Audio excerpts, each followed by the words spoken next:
నమస్కారం, సుఖీభవకు స్వాగతం. ఈరోజు సుఖీభవలో పిల్లల్లో ఆటిజం నయమవుతుందా? విషం తాగిన వ్యక్తికి ప్రథమ చికిత్స ఎలా? ఉల్లాసోదయానికి సాయం సంధ్యారాగం, షుగర్ జబ్బుతో కంటి రెటీనాలో వాపు, ఇంకా హెల్త్ టిప్. పసిబిడ్డ దినదిన ప్రవర్ధమానంగా ఎదుగుతూ ఉంటే ఆ తల్లిదండ్రుల ఆనందానికి అవధులు ఉండవు. కానీ అదే బిడ్డ ఎదుగుదలలో ఏదైనా సమస్య తలెత్తితే ఆ తల్లిదండ్రులు అనుభవించే మానసిక వ్యధకు అంతుండదు. చిన్నారుల్లో మానసిక ఎదుగుదలను అడ్డుకుని ప్రవర్తనాపరమైన లోపాల్ని తెచ్చిపెట్టే ఆటిజం అలాంటిదే. నిజానికి ఆటిజం అనేది ఒక సమస్యల పుట్ట. ఎదుటి వారితో చూపు కలపకపోవటం, ఇతరులకు దూరంగా గడపటం, తన అవసరాల్ని చెప్పలేకపోవటం, ఇలా అనేక సమస్యలు ఆటిజం పిల్లల్లో కనిపిస్తూ ఉంటాయి. అయితే అందరిలోనూ లక్షణాలు ఒకేలా ఉండకపోవచ్చు. కానీ ముందుగానే దీని ఆనవాళ్లను పట్టుకుంటే ఆటిజంను అధిగమించడం పెద్ద కష్టమేమీ కాదు. ఆటిజం గురించిన పూర్తి వివరాల్ని ఇప్పుడు తెలుసుకుందాం.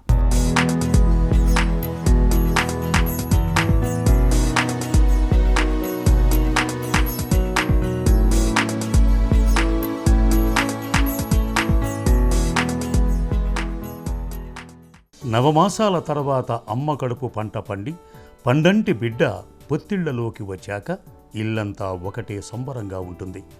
ముద్దులొలికే పసిబిడ్డ ఉనికితో రోజులు నెలలు ఇట్టే దొర్లిపోతుంటాయి. తెల్లారితే కాలం ఎలా గడిచిపోతుందో తెలియదు.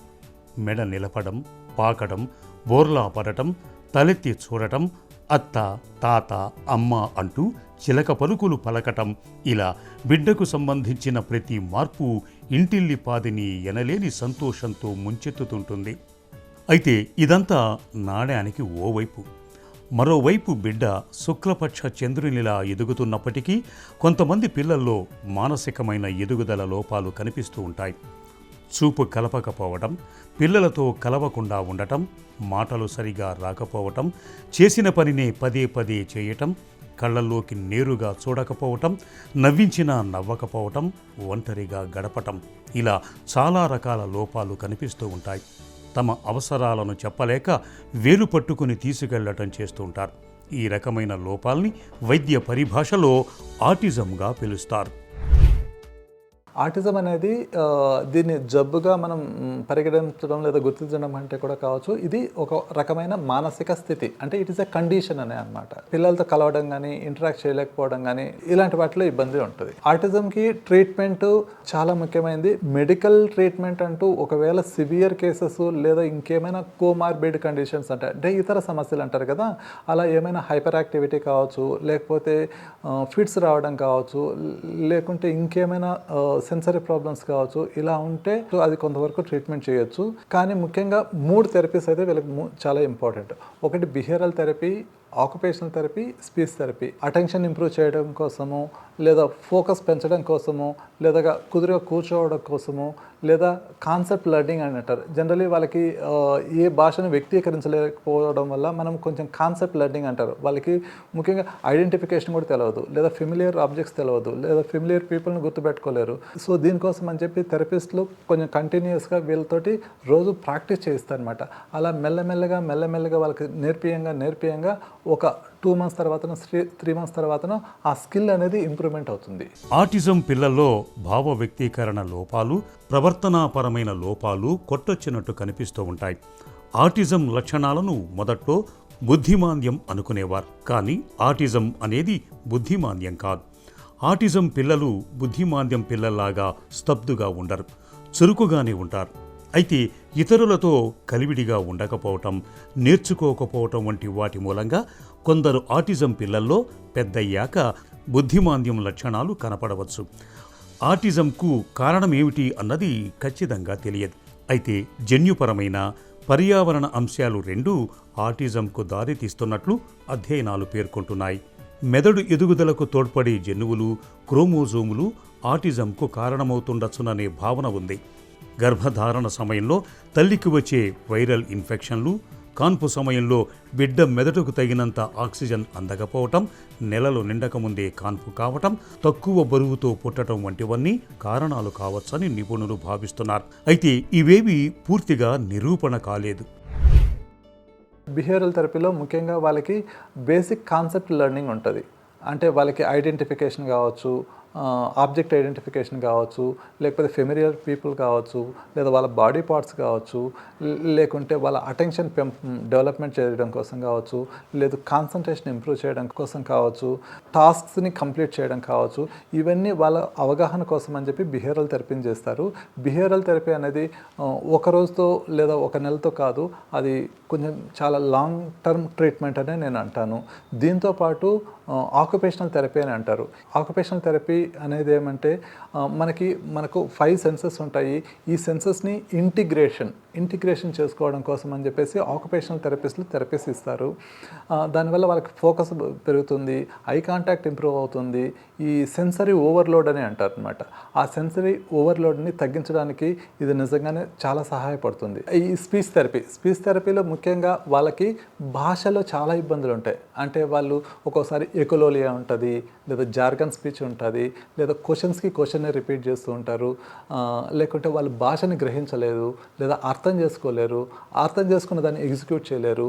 ఇలాంటి వాటి కోసం అని చెప్పి స్పీచ్ థెరపిస్ట్ దగ్గరికి వెళ్తే వాళ్ళు మెల్లమెల్లగా ఆ లాంగ్వేజ్ డెవలప్మెంట్ కావచ్చు, స్పీచ్ థెరపిస్ట్లు రెగ్యులర్గా సెషన్స్ చేస్తూ స్లోగా వాళ్ళ భాషా కౌశలాన్ని ఇంప్రూవ్ చేస్తారు. సాధారణంగా ఆటిజం లక్షణాలు ఏడాది లోపే కనబడటం ఆరంభిస్తూ ఉంటాయి.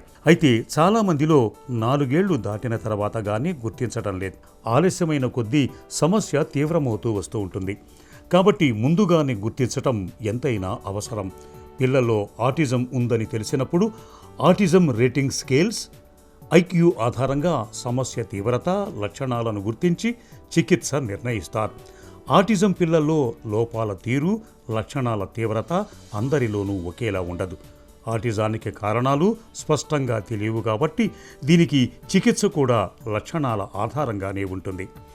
ఆటిజంలో మోస్తరు, మధ్యస్థం, తీవ్రం ఇలా స్థాయిలు నిర్ధారించి మందుల్ని, చికిత్సల్ని మొదలు పెడతారు. అయితే ఆటిజం పిల్లలకు కీలకమైంది వారి మానసిక స్థితిని చక్కదిద్దే శిక్షణే. తల్లిదండ్రులు దీన్ని అర్థం చేసుకోవటం చాలా అవసరం. అతిగా ఆశించకుండా, అలాగని నిరాశలో కూరుకుపోకుండా తల్లిదండ్రులు చికిత్సలో భాగస్వాములు కావాలి. ఆటిజం సంబంధించి ఇప్పుడు చాలా స్వచ్ఛంద సంస్థలు కూడా ముందుకు వస్తున్నాయి. At the same time government నుండి కూడా కొన్ని సంస్థలు ఉన్నాయి. మనకు హైదరాబాద్లో, సికింద్రాబాద్లో నిప్పెడ్ అని ఒకటి ఉందన్నమాట. సో వీళ్ళు దివ్యాంగన్, సో వీళ్ళు చాలా వరకు సేవలను అందిస్తున్నారు. అట్ ది సేమ్ టైం ఇంకా నయీ దిశ అని, పేరెంట్స్ సొసైటీస్ అని, ఎన్జిఓస్ కావచ్చు, చాలా ఎన్జిఓస్ దీని మీద ఫ్రీగా కొంతమంది ఇస్తున్నారు. కొంతమంది నామినల్ ఛార్జెస్ తోటి కూడా సేవలు అందిస్తూనే ఉన్నారు. కొంత కార్పొరేట్ ఈ మధ్యలో చాలా వరకు మీడియాలో కూడా చెప్తూనే ఉన్నారు, ఆటిజం సర్వీసెస్ కానీ లేదా థెరపీస్ కానీ చాలా ఖర్చుతో కూడిన వ్యవహారము. కొంతమంది దీని మీద కొంతవరకు వర్క్ చేస్తూనే ఉన్నారు. అలా కూడా మనం చూడడం మంచిది. ముఖ్యంగా పేరెంట్స్కి నా సలహా ఏంటంటే, మీకు ప్రాబ్లం అనో సమస్య అనో ఈ థెరపీస్ని ఆపేయడం కానీ లేదా దీని గురించి అవగాహన పెంపొందించుకోవడం కానీ ఆపకండి. ఎక్కడైతే హైదరాబాద్లో చాలామందే ఉన్నారు, చాలా సెంటర్స్ కూడా ఉన్నాయి, కానీ మీరు తెలుసుకొని అక్కడికి వెళ్ళి రోజు సేవలు తీసుకోవడం లేదా ఈ సర్వీసెస్ని తీసుకోవడం అనేది చాలా ముఖ్యంగా మీరు ఇంపార్టెన్స్ ఇవ్వాలి దీనికి. ఆటిజం లక్షణాలని త్వరగా గుర్తించి అంతే త్వరగా చికిత్స మొదలు పెట్టాలి. పిల్లలకు చిన్నతనంలోనే ప్రేరణ ఇవ్వటం వల్ల ఫలితాలు మెరుగ్గా ఉంటాయి. స్పీచ్ థెరపీ, లాంగ్వేజ్ స్టిమ్యులేషన్ విధానంలో ఒక పద్ధతి ప్రకారం పిల్లలతో ఉదయం నుంచి రాత్రి వరకు మాట్లాడుతూ ఉండాలి. ఇలా చేయటం వల్ల వారిలో సంభాషణ చాతుర్యం మెరుగుపడుతుంది. అలాగే కళ్ళల్లో కళ్ళు పెట్టి చూసేందుకు, మలమూత్ర విసర్జన కోసం ప్రత్యేకంగా పద్ధతి ప్రకారం నేర్పించాలి. అలాగే ప్రవర్తనాపరమైన లోపాలని చక్కదిద్దటానికి బిహేవియర్ మోడిఫికేషన్, సైకోథెరపీలు కూడా ముఖ్యమే. మరీ చిన్న పిల్లలకు సెన్సరీ ఇంటిగ్రేషన్ థెరపీ ఇస్తారు.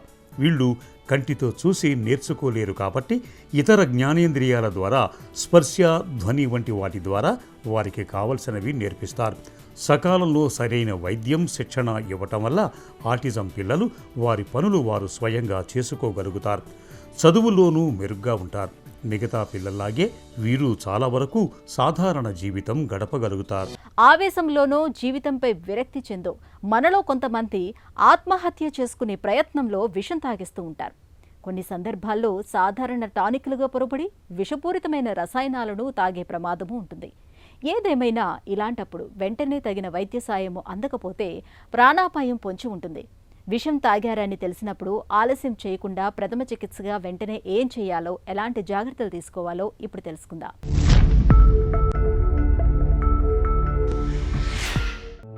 విషం తాగినప్పుడు నోరు, పెదవుల చుట్టూ కాలిన గాయాలు లేదా ఉబ్బినట్లుగా వాపు కనిపిస్తుంటుంది. నోటి నుంచి రసాయనాల వాసన వస్తుంటుంది. శరీరం పైన, దుస్తులపైన చుట్టుపక్కల కాలిన గుర్తులు, రసాయనాల మరకలు కనిపిస్తుంటాయి. చెల్లాచెదురుగా పడిన మాత్రలు, ఖాళీ సీసాలు కనిపించవచ్చు. వాంతి అయిన దాఖలాలు ఉంటాయి. శ్వాస తీసుకోవడానికి కష్టపడుతుంటారు. మగతగా ఉంటారు. ఇలాంటప్పుడు వెంటనే అత్యవసర వైద్య సదుపాయాలని అందించే 108 వంటి సర్వీసులకు ఫోన్ చేయాలి. అంబులెన్స్ వచ్చేలోగా బాధితుల్ని సౌకర్యంగా ఉండేలా చూడాలి. దుస్తులు వదులు చెయ్యాలి. గాలి బాగా ఆడేలా చూడాలి.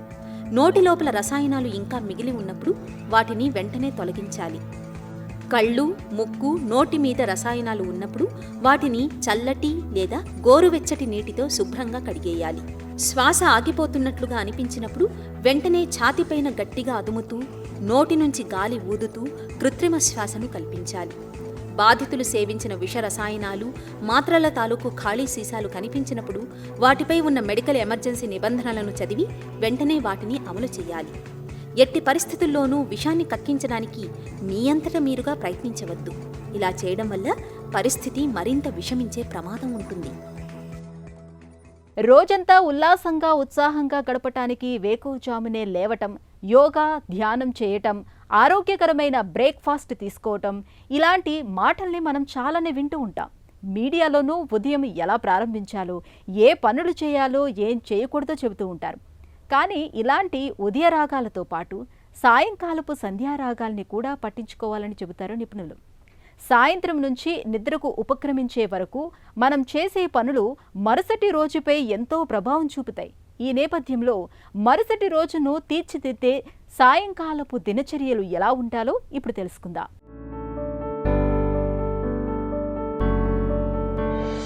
మనం రోజును ఎలా ముగిస్తున్నామన్నది మన నిద్ర నాణ్యతను, ఆత్మస్థైర్యాన్ని, తదుపరి రోజు మన శక్తిని నిర్ణయిస్తుంది. ఒక్క మాటలో చెప్పాలంటే ఆహ్లాదమైన ఉషోదయం అంతకుముందు రాత్రే తయారవుతుంది. సాయంత్రపు అలవాట్లు ఉషోదయాన్ని ఉత్సాహంగా, జీవితాన్ని నాణ్యంగా తీర్చిదిద్దుతాయి. మన మెదడు రోజంతా ఎన్నో విషయాలను శోషించుకుంటుంది. రాత్రికి ఎన్నో ఆలోచనలతో నిండిపోతుంది. ఈ పరిస్థితి గందరగోళానికి కారణం కావచ్చు, నిద్రకు భంగకరంగా మారొచ్చు. దీన్ని నివారించుకునేందుకు ఒక చిన్న నోట్బుక్ లేదా నోట్స్ యాప్ తీసుకుని రేపు చేయాల్సిన పనులు, ఈ విషయం మర్చిపోవద్దు, ఇలాంటి విషయాలను రాసుకోవాలి. ఇది మెదడును తేలికపరుస్తుంది. ఇక నిద్రపోవడానికి కనీసం 2 గంటల ముందే భోజనం పూర్తి చేయాలి. అలాగే ఒక డిజిటల్ కట్ ఆఫ్ టైంని నిర్ణయించుకోవాలి. ఇది మన శరీరం, కంటి ఆరోగ్యానికే కాకుండా మంచి నిద్రకు సహాయపడుతుంది. ఆలోచనలు, పనుల్లో అస్పష్టత అనేది మనపై ఒత్తిడిని పెంచుతాయి, శక్తిని, సామర్థ్యాన్ని తగ్గిస్తాయి. ఇలాంటప్పుడు పనుల్ని ముఖ్యమైనవి, మధ్యస్థాయివి, చిన్నవిగా విభజించుకుంటే వాటిని పూర్తి చేయడం సులభమవుతుంది. ఇక పొద్దున్నే శుభ్రమైన వాతావరణం ఉంటే మన రోజు శక్తిమంతంగా ప్రారంభమవుతుంది. అందుకే రోజు ఓ 10 నిమిషాలు క్లీనప్ టైంగా కేటాయించాలి. వంటగదిని శుభ్రపరచడం, టేబుల్ మీద ఉన్న చెత్తను తొలగించడం, సోఫా మీద వేసిన బట్టలు సర్దడం వంటివి ఈ కోవలోకే వస్తాయి. ఆహారం విషయానికి వస్తే ఉదయాన్నే ఏం వండుకోవాలి, ఏం తినాలని గాబరా పడిపోతుంటాం. అందుకే ముందు రోజే ఈ ప్రణాళిక ఆలోచించుకోవాలి. కూరగాయలు తరిగి ఫ్రిడ్జ్లో పెట్టుకోవడం, డ్రై ఫ్రూట్స్ని ఓ ప్యాకెట్లో పెట్టడం మొదలైనవి ముందుగానే చేసుకోవచ్చు. ఇక రాత్రి భోజనం అయ్యాక కాసేపు దీర్ఘంగా శ్వాస వ్యాయామాలు చేయటము మేలే. శ్వాస వ్యాయామాలు ఒత్తిడిని దూరం చేసి శరీరంలో కొత్త శక్తిని నింపుతాయి. ఏ దుస్తులు ధరించాలి అనే విషయాన్ని సగటున 15 నిమిషాల పాటు ఆలోచిస్తున్నారని ఓ సర్వేలో తేలింది. అందుకే పొద్దున్నే వేసుకునే డ్రెస్, షూ, జిమ్ డ్రెస్ అన్నీ ముందే సిద్ధం చేసుకుంటే సమయం ఆదా అవుతుంది. పొద్దున్నే ఏ హడావిడి లేకుండా ఉంటుంది. రాత్రి నిద్రకు ఉపక్రమిస్తున్నప్పుడు ఆ రోజు చేసిన ఒక మంచి పని గురించో, సాధించిన విజయం గురించో కాగితం మీద రాసుకోవటం మంచి అలవాటు. ఇతరుల్ని ప్రశంసించడం, ఎవరికైనా సాయం చేయడం, ఎదుటివారి అవసరాలను తీర్చడం, ఇలా ఏదైనా సరే మనలో సంకల్ప బలాన్ని పెంచడంతో పాటు మనసుకు ప్రశంసనిచ్చినట్లు అవుతుంది. సాయంత్రం వేళ ఇలాంటి చిన్న చిన్న అలవాట్లను పెంపొందించుకుంటే తర్వాతి రోజు ఉదయం ఎంతో ప్రభావవంతంగా ఉంటుందనడంలో సందేహమే అక్కర్లేదు. ఏళ్ల కొద్దీ షుగర్ జబ్బుతో బాధపడుతున్నప్పుడు దాని ప్రభావం మన కళ్లపైన పడుతుంది. ముఖ్యంగా కంటి లోపల నరాలు, రక్తనాళాలు క్రమంగా దెబ్బతినిపోతూ వస్తాయి. కంటి రెటీనా భాగంలో ద్రవం పేరుకుపోతూ ఉంటుంది. ఇలాంటప్పుడు రెటీనా భాగం అంతా వాపొచ్చేస్తూ ఉంటుంది. ఫలితంగా చూపు క్రమంగా తగ్గుతూ వస్తుంది. ఈ రకమైన పరిస్థితిని డయాబెటిక్ మాక్యులర్ ఎడిమాగా పిలుస్తారు. కంటి రెటీనాలో వాపుని తెచ్చిపెట్టే డయాబెటిక్ మాక్యులర్ ఎడిమా గురించిన పూర్తి వివరాలు డాక్టర్ని అడిగి ఇప్పుడు తెలుసుకుందాం.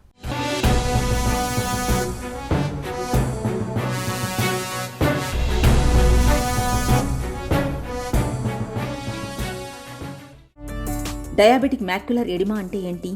Diabetic macular oedema. So macula అంటే ఈ రెటినాలో భాగం సెంటర్ భాగాన్ని మ్యాక్యులా అంటాం. సో ఈ మ్యాక్యులాలో మధ్య భాగాన్ని ఫోవియా అంటాము, ఆ మధ్య భాగము ఫోవియోలా అంటాం. ఈ ఫోవియోలా సరౌండింగ్ ఏరియా కలిసిన దాన్నే మ్యాక్యులా అంటాం. ఈ మ్యాక్యులా ఉబ్బడం జరిగితే దాన్ని మ్యాక్యులర్ ఎడిమా అంటాం. సో మ్యాక్యులా నార్మల్ థిక్నెస్ 200 నుంచి 250 వరకు కూడా ఇది నార్మల్ అంటాం. సో ఈ సెంటర్ 500 మైక్రాన్స్ కన్నా థికనింగ్ అయితే దాన్నే మ్యాక్యులర్ ఎడిమా అంటాం. ఈ మ్యాక్యులర్ ఎడిమా కారణం ఏమంటే ఫ్లూయిడ్ అక్యుములేషన్. చిన్న చిన్న రక్తనాళాలనే క్యాపిలరీస్ అన్నాం. ఈ క్యాపిలరీస్ లీక్ అయ్యే దానివల్ల అక్కడ రెటినా ఉబ్బడం జరుగుతుంది. అప్పుడు దాన్నే మ్యాక్యులర్ ఎడిమా అంటాం. డయాబెటిక్ మ్యాక్యులర్ ఎడిమా ఎందుకు వస్తుంది? అన్కంట్రోల్డ్ డయాబెటీస్ ఉన్నప్పుడు ఈ చిన్న చిన్న రక్తనాళాల్లో దాన్ని క్యాపిలరీస్ అంటాం.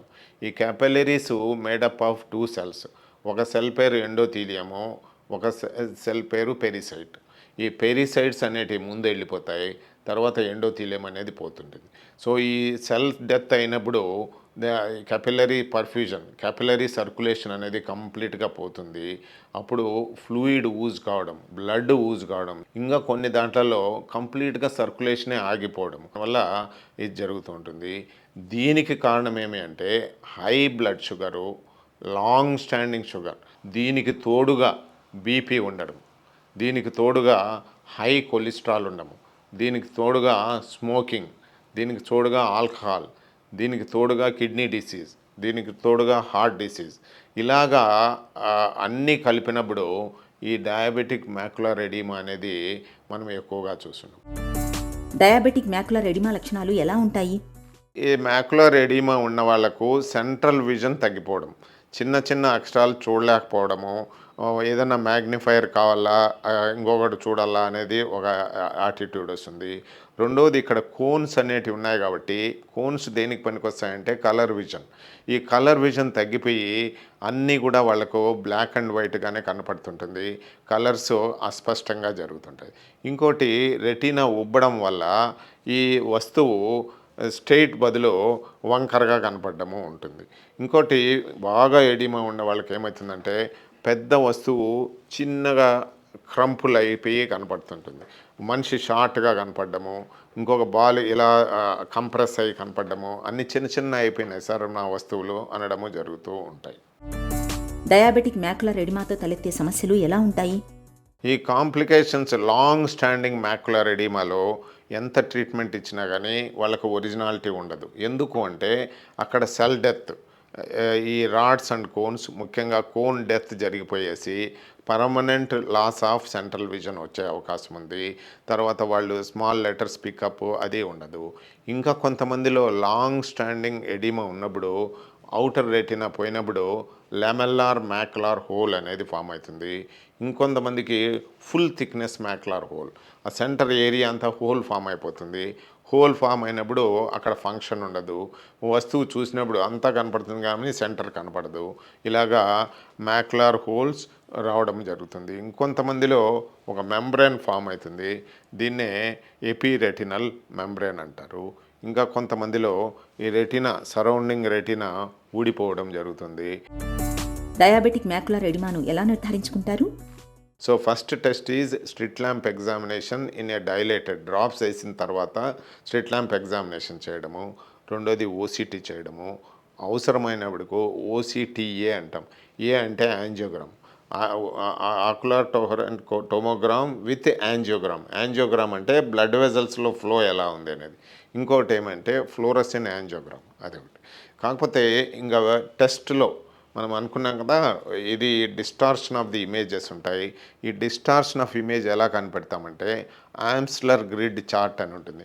ఆమ్స్లర్ గ్రిడ్ చార్ట్ అంటే ఏమీ లేదు, graph lines, vertical lines, horizontal lines ఉంటాయి. వీన్ని ఒకసారి ఒక కన్ను మూసి చూడమంటే వాళ్ళు క్లియర్గా ఈ కన్ను ఉన్నట్లు ఈ కన్ను లేదు, ఈ లెటర్స్ అన్నీ వంకర టింకరగా ఉన్నాయి, క్రౌడింగ్ ఉన్నాయని చెప్తుంటే మనం ఏమని డయాగ్నోస్ చేయాలంటే this patient is having macular oedema అనేది. But in routine clinical practice 100% కనుక్కోవాలంటే ఓసిటీ టెస్ట్ అయితే అవసరం. డయాబెటిక్ మ్యాక్యులర్ ఎడిమాకు చికిత్స ఎలా ఉంటుంది? ట్రీట్మెంట్ ఏమి అంటే జనరల్ ట్రీట్మెంట్ ఒకటి, ఐ ట్రీట్మెంట్ ఒకటి. జనరల్ ట్రీట్మెంట్ ఆఫ్ సిఎంఈ ఏమంటే డయాబెటిక్ కంట్రోల్ ఉందా లేదా, హెచ్బిఏవన్సి అంటే 3 మాసాల యావరేజ్ షుగరు <7కు తీసుకురమ్మని చెప్పాలి పేషెంట్కు. రెండోది sugar at any time 200 cross కాకుండా చూడమనేది. లిపిడ్స్ విత్ ఇన్ నార్మల్ లిమిట్స్లో, లిపిడ్స్ అంటే కొలెస్ట్రాల్ అవి విత్ ఇన్ నార్మల్స్లో ఉండాలి. బీపీ నార్మల్ ఉండాలి. స్మోకింగ్ ఉంటే ఇమీడియట్గా ఆపేయమనాలా. జనరల్ హెల్త్ ఇంప్రూవ్ చేసుకుంటే అది ఒక treatment. I part of treatment ఏమి అంటే ఫార్చునేట్లీ ఇంతకుముందు లేవు, ఇప్పుడు యాంటీవెజ్ ఇంజెక్షన్స్, కంటి లోపల ఇచ్చే ఇంజెక్షన్స్ ఇంట్రావిట్రియల్ ఇంజెక్షన్స్ అంటాం. ఇవే యాంటీవెజ్ ఇంజెక్షన్స్ ఇస్తే ఈ ఎడిమా అనేది 4 నుంచి 6 వారాల్లో తగ్గిపోతుంది. కొంతమందిలో మాత్రము 2-3 ఇంజెక్షన్స్ కూడా అవసరమయ్యి మళ్ళీ దాన్ని నార్మల్ స్టేట్కి తీసుకురావచ్చు. కాకపోతే రికరెన్స్ రాకూడదు అంటే ఈ జనరల్ మెటబాలిజం అనేది, గ్లూకోజ్ మెటబాలిజం అనేది నార్మల్ చేస్తూ ఉండాలి. అందువల్ల మనమే కాకుండా ఈ డయాబెటాలజిస్ట్ కన్సల్టేషన్తో, హార్ట్ డాక్టర్ కన్సల్టేషన్తో కంబైన్డ్గా ట్రీట్ చేస్తే రిజల్ట్స్ బాగా ఉంటాయి. సో కొంతమందికి రిఫ్రాక్టివ్ ఇంజెక్షన్స్ ఇచ్చినా కూడా తగ్గలేదనే వాళ్లకు మనము స్టిరాయిడల్ ఇంప్లాంట్స్ అని ఉన్నాయి. సో ఈ స్టిరాయిడల్ ఇంప్లాంట్స్ ఏమంటే ఒక ఇంప్లాంట్ లోపల పెడితే అది 3 నుంచి 6 మాసాలు పనిచేస్తూ ఉంటుంది. అలాంటి ఇంజెక్షన్స్ కూడా ఈ ఎడిమాని తగ్గించేదానికి ఉన్నాయి. ఇంకా కొంతమందిలో లేజర్ యాడ్ చేస్తాం. లేజర్ ట్రీట్మెంట్ వల్ల కూడా మళ్ళీ రివర్స్ రాకుండా ఉంటుంది. సో దీన్నే మ్యాక్యులర్ గ్రిడ్ ట్రీట్మెంట్ అంటాం. సో ఇంజెక్షన్స్, గ్రిడ్, లేజర్ గ్రిడ్తో మనకు రిజల్ట్స్ బాగుంటాయి. రేర్గా కొంతమందికి మనము విట్రెక్టమైన ఆపరేషన్ కూడా చేయాల్సి వస్తుంది. మధుమేహంతో తలెత్తే రెటీనా వాపు సమస్యకు ఇవాళ ఆధునిక వైద్యంలో చక్కటి చికిత్సలు అందుబాటులో ఉన్నాయి. లేజర్ చికిత్సల సాయంతో దెబ్బతిన్న రెటీనాను సైతం చక్కగా సరిచేయొచ్చు. ఒక చిన్న చిట్కా మీకోసం. నిద్రలేమితో బాధపడుతున్నప్పుడు రాత్రి పడుకోబోయే ముందు జాజికాయ చూర్ణం లేదా బాదం పప్పు కలిపిన గోరువెచ్చటి పాలను తాగటాన్ని అలవాటు చేసుకోండి. చక్కగా నిద్రపడుతుంది.